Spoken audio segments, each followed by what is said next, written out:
อยากไปดูหลานใช่ซาดิโดใช่สบายดีพ่อแม่พี่น้องเบิร์ดสู่ขู่ทุกคนเนาะมีได้ต้อนรับเข้าสู่ช่องวิธีวัยรุ่นบ้านนอกคือเก่าหลังจากที่ห่างหายกันไปเห็นกับบ่ท่านได้ไปไซด์แล้วเนาะแต่บ่ได้มีโอกาสจักสิถ่ายคลิปยังดีมื้อนี้ได้มีโอกาสเนาะมื้อนี้โอ้ยมาทุกเขื่อนมาโป่งโม่นำกันเนาะทุกเขื่อนมันไปเหยียบยังบนนี่เอามาลองนั่นแหละเหยียบข้อมันจะได้ปลูกแล้วเลยเด้อเฮาสิพามาเบิ่งการปลูกโม่เนาะในสวนเฮาเป็นครั้งแรกในชีวิตเนาะเอาปลูกเดือนนี้ย่ำนี่นะย่ำหน้านี่เดือน5เดือนยังพฤษภาคม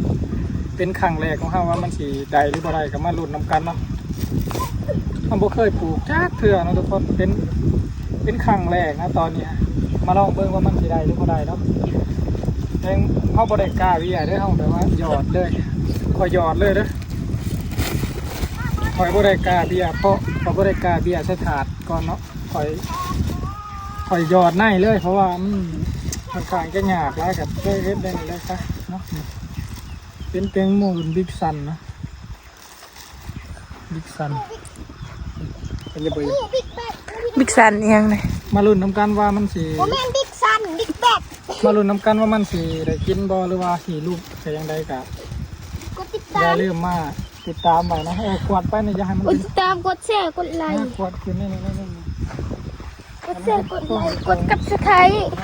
และกดไลค์กดตั้งนี้เราไว้นี่ทำมันสูงไม่อยากเข้ากลุ่มมาปลูกร่วมกันพ่อแม่พี่น้องคือโคสูกันมาเบิ่งเนาะอันนี้คอยว่าได้มาบอกอันนี้คอยว่าได้มาบอกมาสอนภายนอกกับมาถ่ายคลิปใหม่กันเบิ่งเนาะผู้ใดที่อยากเฮ็ดกะลองเอาไปเราเล่นแบบเบิ่งเนาะมันเป็นวิธีอันนี้คอยก็บ่เคยปลูกจักเทื่อเนาะรุ่นนี้เนาะกำลังเทื่อแรกมาลุ้นกันเนาะคอยว่าบุกมาเอียงที่ว่าสีร้อนหรือสีร่วงกันติดตามไว้เด้อแล้วล้างมึงก้นมึงถอยไทยปะไว้แล้วก็มาปั่นดินแล้วก็เอารถไทยหน่อยยกคล้องเลยเนาะนั่นบ่ได้ตะกี้ของเฮ็ดนะคอยกาใส่ถาดตอนนี้บ่ได้ใส่ถาดเนาะเป็นไนมานี่เสียบเลยเนาะตละไนได้ทุกคนเลยเสียบลงประมาณห่างกันประมาณ50 เซนแค่นี้เลยห่างกันประมาณ50-60 เซนนี่แหละเนาะไนหนึ่งนี่ให้มันนุ่นอยู่กลางเลยไนหนึ่งนี่เสียบลงไปนี่เนาะไนหนึ่งประมาณดันลงไปประมาณขอมือหนึ่งนะ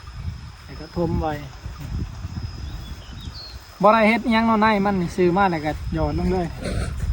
มาลุ้นเบิ่งกันว่ามันสิเกิดหรือบ่เกิดเนาะ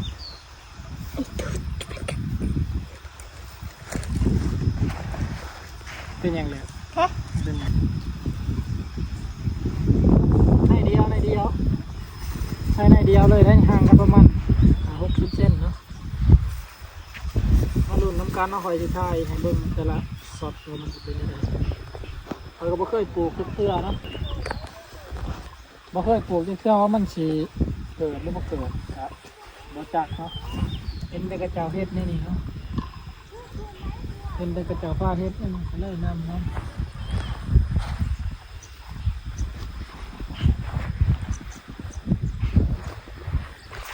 ได้เดียวเลยเนาะ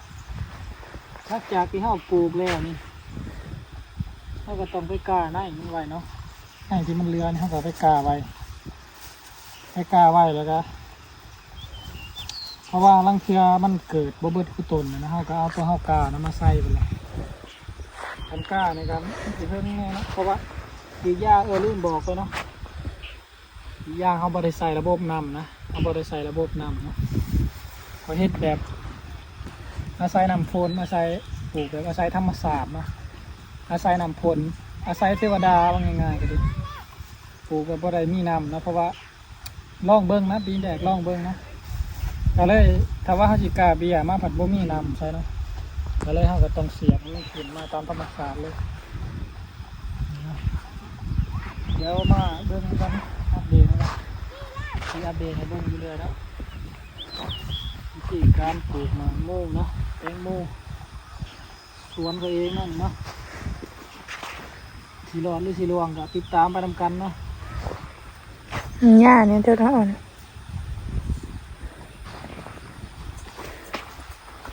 มาหนึ่งแล้วเสียบไปเลยนี่ผมไว้ทำนี่เลยมาเดี๋ยวนี้ยังลายเสียบไปเลย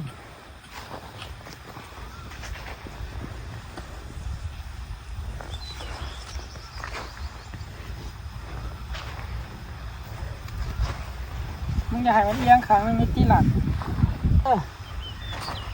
ยอดคุ้มละได้ละได้เนาะจะกินเป็นอะไรแล้วจะเสียออกทุกบอลประมาณ40 เชือก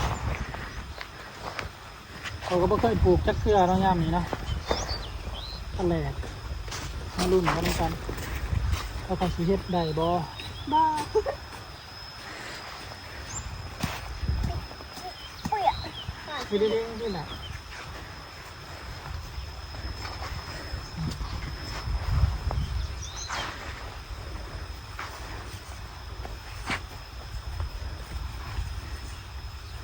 แจ็คแจ็ค ค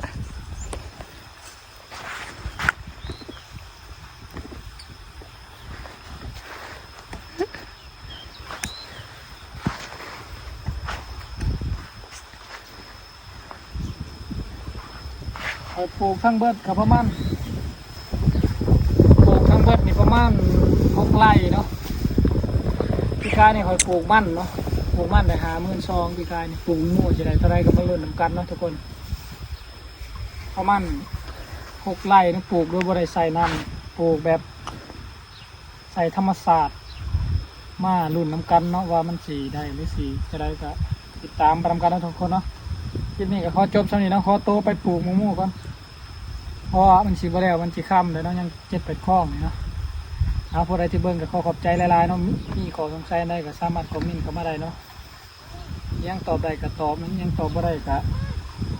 ขออภัยหลายๆเนาะทุกคนเนาะคลิปนี้ขอลาไปก่อนก็กล่าวคำว่าสวัสดี